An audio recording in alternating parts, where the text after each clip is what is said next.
Hi everyone, and welcome back to What You Don't See About Me as a Parent. I am so grateful that you're here today because the conversation we're about to have is one that sits very close to my heart. This is episode 9, and today's title is Beyond Labels, Lessons My Child Taught Me. Now, before we dive in, let me set the tone. Because I know even as I say the word labels, so many of us as parents, teachers, and carers feel our shoulders tense a little bit. Labels follow our children everywhere. Autism, ADHD, pre-verbal, challenging, difficult, behind, too quiet, too hyper, a handful. You name it, there's a label for it. And while labels can sometimes open doors to services, doors to therapies, doors to funding, they can also quietly close hearts. They can quietly trap our children in boxes that God never designed them to fit into. I've lived this. Have been that parent who had professionals look at my child and see a report, a diagnosis, a limitation before they ever saw the little girl who loves to draw, who can be stubbornly honest, who notices details most of us miss, who has changed the way I see the world. And I've also been that teacher who sat in meetings where a child's name was rattled off, followed by a list of difficulties, and had to raise my hand and say, wait, that's not who this child is. That's just what's written on a piece of paper. So today I want to talk about labels, not to deny them, because the truth is, without the diagnosis, many of us wouldn't have access to the help our children desperately need.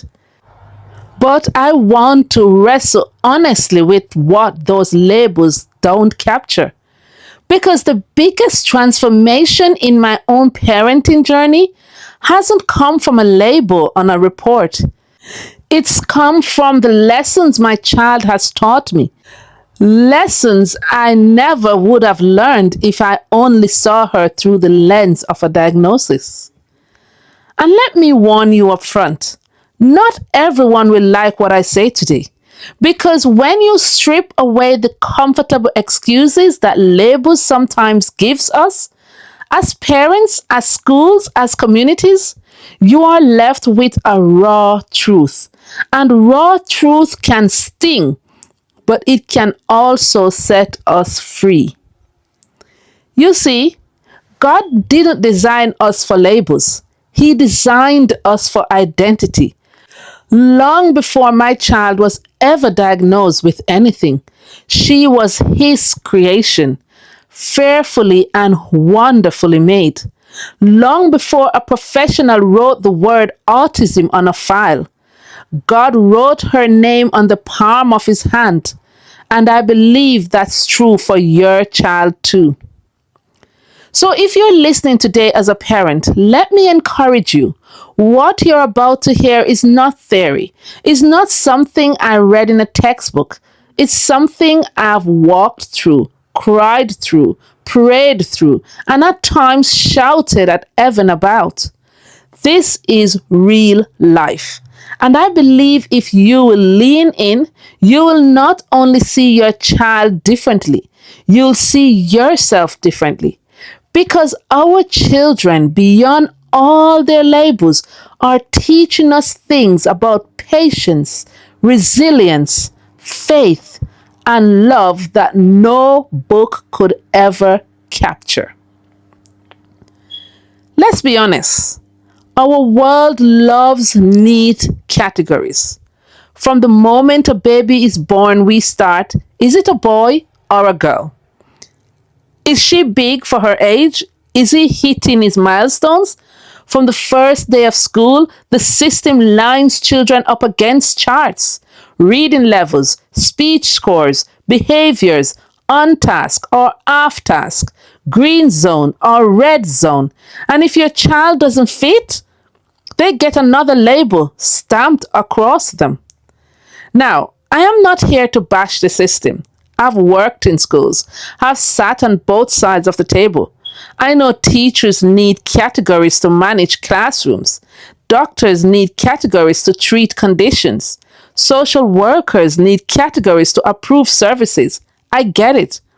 But here's the danger. When labels become the story, the child gets lost. And once a child gets lost under a label, people stop expecting, they stop imagining, they stop seeing, they stop asking questions like, what does she enjoy? What makes him laugh? What are her strengths? How does he learn best? And they started reducing a whole life to one word. That's where the damage begins. I remember one meeting in particular where I felt this deeply. Professionals were seated around the table. Everyone had their reports, and as they read them out, it was line after line of what my daughter couldn't do. She doesn't, she can't, she won't. I sat there nodding politely, but inside I was screaming. Because what they didn't see was a child who would spend hours sketching, whose drawings told stories more vividly than her words could. They didn't see the child who would notice when I looked tired and quietly bring me a cup of tea without saying a word. They didn't see the child who, when she finally spoke with an honesty that would stop you in your tracks. That day I realized something. If I, as her parent, didn't insist what people saw beyond the label, no one else would.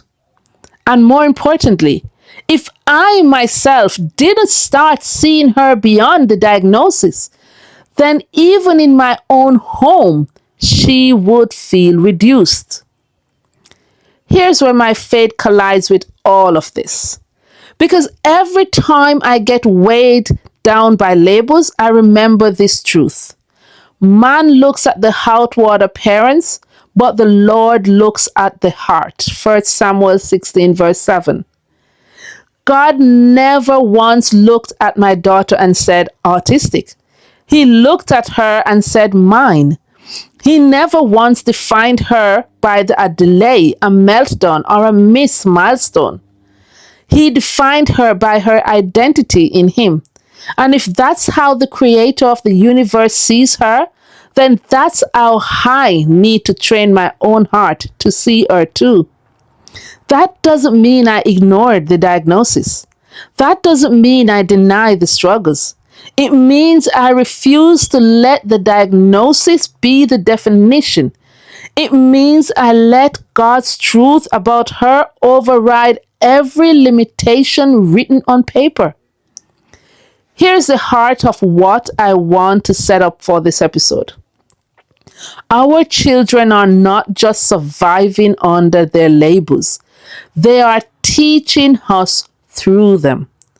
When my daughter melted down in a shopping center, it wasn't just a tantrum. It was her teaching me to care less about what the world thinks and more about what she needs in the moment. When she insisted on brutal honesty, it wasn't rudeness. It was her teaching me the value of truth over social niceties. When she kept going, even after failures, it wasn't stubbornness. It was her showing me resilience I hadn't yet learned myself. And that's why this episode is called Beyond Labels, Lessons My Child Taught Me. Because while the world may stop at the diagnosis, I refuse to. I want to share with you the profound lessons that children like mine, children like yours, are teaching us every day if we would only listen. Now, before we move deeper, let me be real with you. Some of what I'll say in this episode might sting. Because if we're honest, sometimes we as parents use labels as our own crutch. We say he's pre-verbal, when really what we mean is I've given up trying to find other ways to connect. We say she's difficult, when what we really mean is I don't know how to handle her. And I say this not to shame you.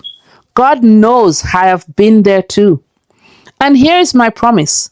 If you stick with me through this conversation, you will come out with more hope than heaviness. Because the truth is, our children are not burdens. They are teachers. They are shaping us, training us, sharpening us in ways we never expected. And when we learn to see beyond the labels, we start to see the fingerprints of God, not just on their lives, but on our own. So that's where we're heading today. In the next part, we're going to talk about the weight of labels, how they can both help and harm. And then we'll walk step by step into how to see our children beyond those labels, what they're teaching us in the process, and how we can carry that forward into a legacy that honors who they truly are. But for now, I want you to hold this thought in your heart. Your child is not a label. Your child is a lesson. And if you're willing to lean in, those lessons might just change your life. You know, one of the hardest things about labels is how heavy they can feel. On one hand, they give you a sense of relief because finally there is a word that explains what's happening. You can access services, get referrals, qualify for extra supports. That diagnosis opens doors that without it would remain firmly shut. But at the very same time, the moment that label is spoken over your child, it can begin to feel like a prison sentence. Because suddenly, instead of people saying, "Tell me about your daughter," they start asking, "What's your diagnosis?" Instead of seeing the child first, they see the condition. It becomes the headline and everything else is just a footnote. I remember so clearly things in meetings where the first thing spoken wasn't her name, wasn't her progress, wasn't her personality. It was her diagnosis. And once that was on the table, every achievement was measured against it. Every difficult was expected because of it. Every challenge was explained away with it. And it hit me. If I wasn't careful, even I, as her mother, would fall into the trap of letting the label speak louder than the child herself. And it doesn't just come from professionals. Parents do it too. Sometimes out of exhaustion, sometimes out of habit, we introduce our children by their limitations. He's pre-verbal. She's difficult. He has autism, you know. We don't mean to reduce them, but those phrases slip out because it's easier than explaining the fullness of who they are. And yet, every time we do, we're reinforcing to ourselves and to the world around us that the label comes first. I've sat in classrooms where children were sorted like files. ADHD here, ASD here, behavioral here. And I thought, these are not files. These are human beings. And if we as teachers, as parents, as communities, don't keep reminding ourselves of that, then we will start treating them like files. Manageable, categorized, contained. But children are not meant to be contained. Now, don't misunderstand me. I am not anti-label. I am not saying we threw them all away and pretend they don't exist, because I know the reality. Without those diagnoses, your child doesn't get the speech therapy, the occupational therapy, the extra supports at school, the respite care. The system is built on labels, and sometimes we have to use the system to get what our children need. I will always advocate for parents to get the diagnosis and to get the reports, to use the labels when it opens the right doors. But here's the danger I've seen in my own journey and in the families I've worked with.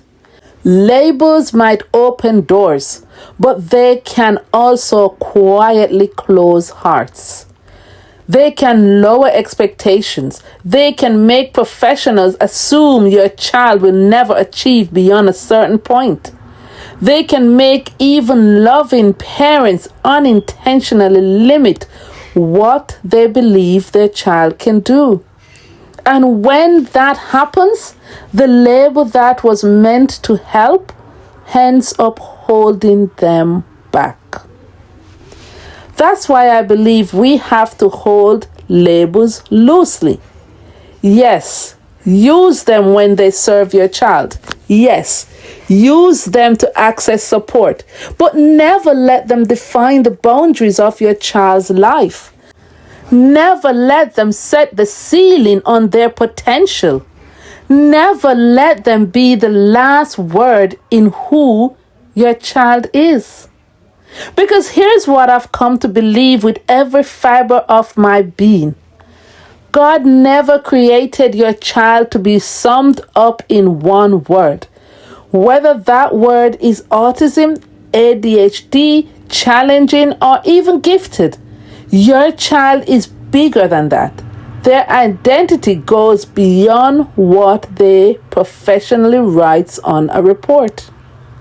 And here's where the challenge comes back to us as parents. Because it's not just about what others say. It's about what we say. What we choose to repeat. What we choose to believe. If every time you speak about your child, you speak only of their struggles, you'll see only their struggles. But if you speak of their strengths, their quirks, their progress, even the tiniest one, you'll start to see a different picture. You will start to see the whole child. I've had to catch myself so many times. I'll be in conversation with someone and without thinking I'll say she's pre-verbal. But then I stopped and correct myself. She doesn't use many words yet, but she communicates in so many ways. See the difference? One shuts the door, the other leaves it open. One reduces her, the other gives her dignity. And let me tell you, our children feel it. They know when they are being reduced. They may not say it, they may not articulate it, but they feel the weight of being treated like a label instead of a person. And nothing crushes a child's spirit faster than being seen as a less than who they really are. That's why I want to pause here and say to you, parent to parent, your words matter. How you speak about your child shapes not only how the world sees them, but how they see themselves. If you want to protect their heart, if you want to nurture their confidence, if you want to give them the best shot at independence, speak beyond the label. Speak identity. Speak possibility. Speak faith. Because yes, labels can describe a condition, but they should never define a child. So if labels are heavy, the question becomes, how do we see past them? How do we make sure we don't stop at the word on the paper, but actually see the whole child standing in front of us? For me, it started with a very conscious choice. I had to train myself to look for personality before I looked at behaviors. Because if you focus only on the behavior, you miss the person behind it. A meltdown is not just a meltdown, it's frustration or fear or overstimulation, or maybe even a protest because the child can't express what they really want. And if you only see behavior, you'll miss the fact that this is a child with courage, a child with determination, a child with creativity in how they express themselves. I had to stop saying she's difficult and start saying she's strong-willed. I had to stop saying she refuses and start saying she knows her own mind. The behavior didn't disappear, but the way I framed it changed the way I approached her, and that made all the difference. And it wasn't just about me as her mother. It was also about how I advocate for her in every room we walked in. I remember sitting in professional meetings where reports would be passed around and every sentence felt like it was describing a shadow of my child. Cold words, black ink, neat bullet points, limited speech, resistant to change, requires support. And I would feel this fire rise up in me because that's not my daughter. That's not the girl I tucked into bed last night. The girl who laughs when the kettle whistles. The girl who can remember a line from the cartoon after seeing it once.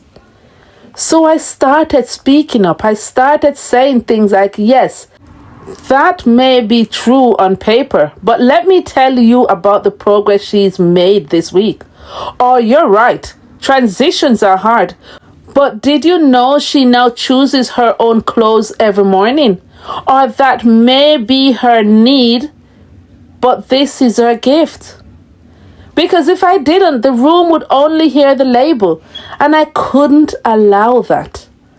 And let me say this, if you're a parent listening right now, I want to encourage you to do the same. Don't be afraid to interrupt the narrative. Don't be afraid to remind people that your child is more than their report. It doesn't make you difficult, it makes you an advocate. And your child needs you to be that advocate. Because if you don't speak up, who will? I've carried this same principle into my classroom. I tell my staff all the time, see the child, not just the file. It's so easy in education to treat children like case studies. You see the IEP, you see the diagnosis, and before you even meet them, you have already formed a picture in your head. And when that child walks into the room, they deserve to be seen as a whole person, not just a set of bullet points. So I watched carefully. I listened. I noticed the quirks that make each child unique. I celebrate their humor, their creativity, their stubbornness even. Because those are the things that make them who they are. Those are the things no label can ever capture. And you know what? When you choose to see the child beyond the diagnosis, it changes the atmosphere. It builds trust. It opens doors you never thought possible. Because children know when they're being seen. They know when you delight in who they are, not just when you manage what they do. And that changes them too. It gives them permission to grow. There's a verse in scripture that says, man looks at the outward appearance, but the Lord looks at the heart. That has hankered me again and again, because if God himself refuses to reduce us to the appearance or to labels, then surely we can do the same for our children. Surely we can train their eyes to look deeper and to see the heart, to see the identity that goes beyond diagnosis. And let me just pause here to say, this is not easy. It takes practice. It takes intentionality, because the world around you will keep pulling you back to the label. Teachers will ask, professionals will focus, systems will demand it. But you as a parent, you as a teacher, you as a caregiver, you can hold on to the bigger picture. You can be the one who insists this child is more than this word. When I step back and look at this journey, I realize something that still amazes me to this day. My daughter has been my greatest teacher, not my university lecturers, not the countless courses I've taken, not even my years of classroom experience. No, it's this little girl with her quiet resilience and her unapologetic presence who has schooled me in ways no textbook ever could. The first lesson: patience. I used to think I was a patient person. After all, I worked in classrooms. I dealt with children every day. But patience in a classroom has a time limit. The bell rings, the lesson ends. You hand them back to their parents. Patience at home with a child who takes hours to put on shoes, who refuses food, who screams when the towel isn't yellow. That's a different kind of patience.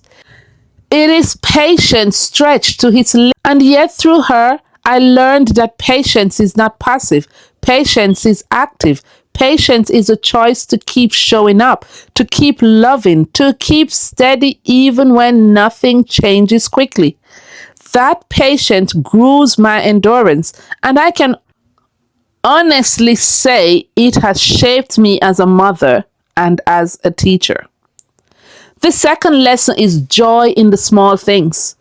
There's something about children on the spectrum that forces you to notice details you would have otherwise walked past. The flicker of sunlight on the wall, the hum of the washing machine, the familiar smell of the favorite food.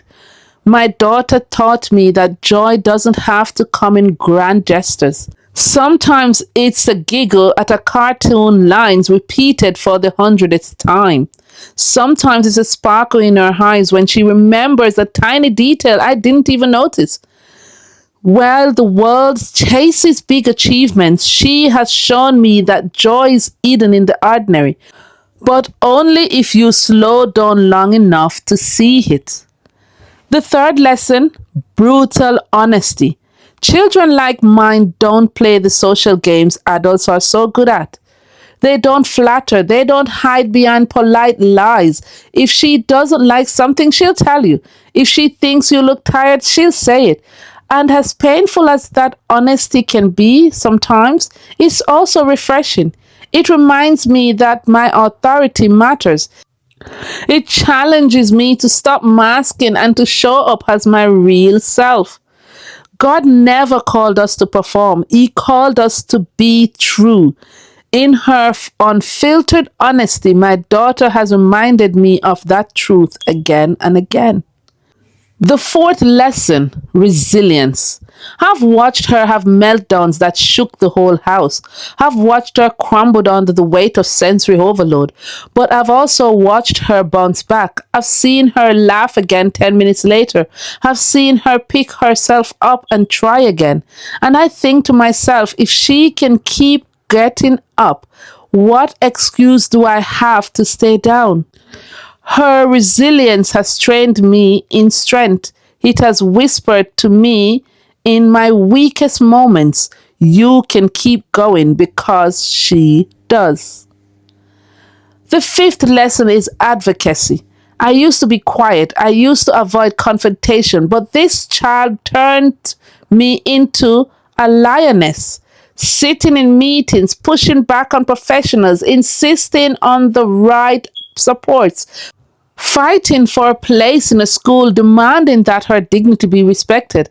These were not things that came naturally to me, but motherhood demanded them. She pulled out a voice I didn't know I had. And now, even in my classroom, I find myself standing up not just for her, but for every child.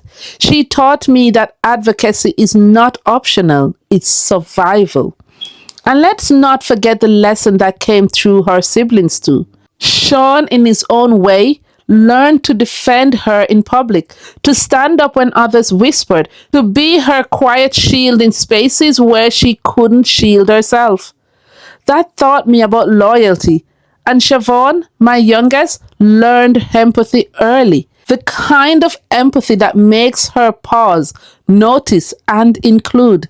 Watching her navigate around her sister with the gentleness has been its own kind of sermon to me. My children have taught me that the lessons don't stop with the child who carries a diagnosis. They ripple outward, shaping the whole family. And if you're listening today as a parent, I want to pause and say this to you. Maybe you don't feel like you're strong. Maybe you feel worn down, exhausted, defeated. But look again. Look at how your child has been training you. Look at the resilience you have gained. Look at the patience you never thought you had. Look at the battles you fought and the voice you found. You may not have signed up for this school, but you are a student in it. And your child is your teacher, and the diploma you're earning is written in strength, in love, in endurance, in advocacy. God never wastes a lesson. Every trial, every tear, every long night, He weaves it into wisdom. And I truly believe that the lessons our children teach us are not just for us, they are for the world. They expand us so that we can expand others. They refine us so that we can stand strong, not just for our own families, but for the other families walking the same road. As parents, we spend so much time in survival mode that it's easy to forget we are building a legacy. A legacy isn't just money in a bank account or property handed down or a career remembered in headlines. A legacy is the way we shape hearts, is the way we teach our children who they are. It's the words we speak into their soul that echoes long after we are gone. And this is where labels can become dangerous. Labels are useful for the moment. They unlock doors to services, therapies, and support. But the label were never meant to define destiny. And if we aren't careful, we pass those labels down to our children as their identity. They grow up thinking, I am autism, or I am ADHD, or I am the difficult one, when God never wrote those names over their lives. I remember sitting in meetings where professionals would read reports about my daughter as if they were reading the news. Severe difficulties, high dependency, limited functioning. They had so many words for her, but none of those words captured the child I knew at home. The one who danced in the kitchen, the one who drew stories on every page, the one who noticed details that no one else noticed. If I had allowed those labels to settle into my own spirit, I would have lowered my expectations of her. I would have parented her as though she was a diagnosis, not a destiny. And this is the warning I want to leave every parent listening today. Labels can open doors, but they can also close hearts. And your job is to refuse to let them, because the greatest inheritance they can give your child is not a service, not a placement, not a therapy. It is a conviction that they are more than a label. So, what does legacy look like beyond the labels? Legacy looks like speaking identity into your child every day. Not just you are artistic, but you are creative, you are brave, you are kind. I'm telling them God made you for a purpose. You are not an accident. You are not broken. You are a whole person, and you bring something into this world that no one else can. Legacy looks like modeling faith in front of them. Not perfection, but faith. When they see you pray in the storm, when they see you stand even when you're trembling, they learn that strength is not the absence of fear, but the presence of trust in God. That is something no diagnosis can erase. Legacy looks like building a family culture of dignity. When siblings grew up knowing that their brother or sister is not the disabled one, but a fully member of the family, loved and respected, they carry that attitude into the world. And in doing so, they challenge a culture that still wants to box people in. Legacy looks like advocating out loud. Every time you correct someone who reduces your child to a label, every time you insist that their strength be recognized, every time you open your mouth to say, my child is more than that report, you are not just defending them, you are training the world to see differently. That is legacy.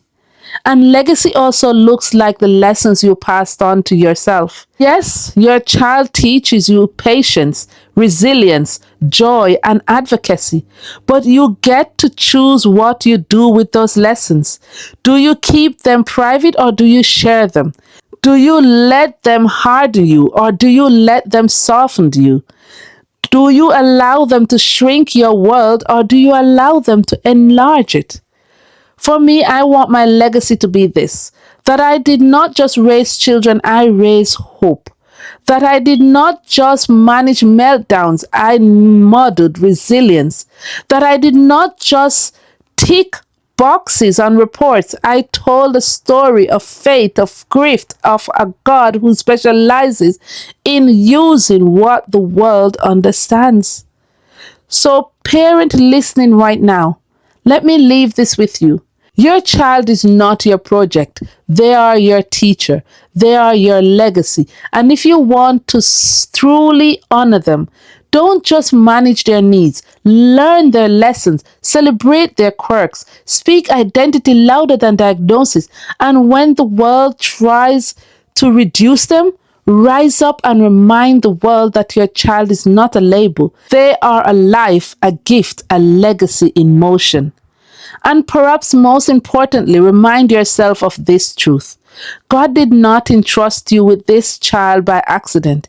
He knew that beyond your exhaustion, beyond your doubts, beyond your imperfections, you would learn, you would grow, you would discover strength you never thought possible. And in that process, you would build a legacy, not just for your family, but for every person who hears your story. So, as we close this episode, I challenge you. When you speak about your child, choose identity over label. When you think about your own parenting, choose growth over guilt. And when you look at tomorrow, choose hope over fear. That is how we move beyond labels. That is how we build legacy.